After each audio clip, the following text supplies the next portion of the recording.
Praise the lord. దేవుని నామానికి మహిమ కలుగునుగాక. ఈ ఉదయకాలంలో మీ అందరికి శుభములు తెలియజేస్తూ దేవుని వాక్యం చదువుకుందాం. కీర్తనల గ్రంథం 33 అధ్యాయం 16-17 వచనాలు చదివి మనము ప్రార్థన చేసుకుందాం. ఏ రాజును సేనా బలము చేత రక్షింపబడడు, ఏ వీరుడును అధిక బలం చేత తప్పించుకొనడు. రక్షించుటకు గుర్రములక్కరకు రాదు, అది దాని విశేష బలము చేత మనుషులను తప్పింపజాలదు. చూడండి, ఇక్కడ కీర్తనకారుడు ఈ ఉదయకాలంలో మనతో వివరిస్తున్న మాట ఏంటంటే, ఏ రాజును సేనా బలం చేత రక్షించబడడు. అంటే ఎవరైనా, ఎలాంటి వీరుడైనా, ఎలాంటి బలాఢ్యుడైనా, ఎవరైనా అధిక బలము చేత తప్పించుకొనడు. కాబట్టి వారిని రక్షించుటకు గుర్రాలు, రౌతులు ఇవన్నీ ఏవి కూడా అక్కడికి రావు. కాబట్టి ఈరోజు దేవుడు మాట్లాడుతున్న మాట ఏంటంటే,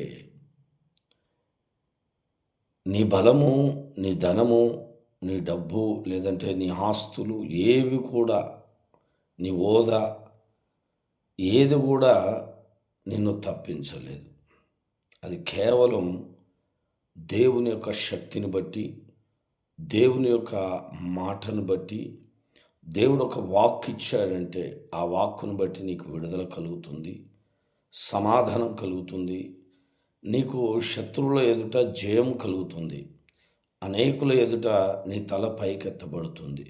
కాబట్టి ఉదయకాలంలో నీ బలాన్ని బట్టి, నీ యొక్క అందాన్ని బట్టి, లేదంటే నీ యొక్క ఆస్తులను బట్టి కాదు కానీ కదా, ఏ రాజును సేనా బలం చేత కదా, ఎంత బలమున్నా, ఎంత ఏదున్నా దాని నుండి నీవు విడుదల పొందాలి అంటే నీకు దేవుని బలం కావాలి, దేవుని శక్తి కావాలి, దేవుని యొక్క కృప కావాలి. కనుక ఈ ఉదయకాలంలో దేవుని బిడ్డలారా, మరి ఆయన వైపు చూద్దాం, ఆయన వైపు ఆధారపడు.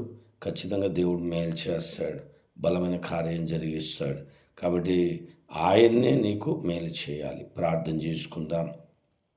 అలాగే ఛానల్ సబ్స్క్రైబ్ చేయండి, లైక్ చేయండి. దేవుడు మిమ్మల్ని ఆశీర్వదించునుగాక. పరమ తండ్రి, గొప్ప దేవా, మీకు స్తోత్రాలయ్యా, వందనాలు. ఈ ఉదయకాలంలో మీ పాద సన్నిధికి వస్తుండగా గొప్ప కార్యాలు జరిగించి సహాయం చేయండి అయ్యా. నాయన, ప్రతి బిడ్డను దర్శించి వారికి మేలు చేయండి, సహాయం చేయండి.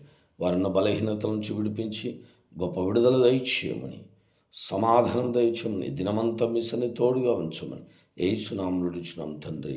ఆమేన్. Praise the lord.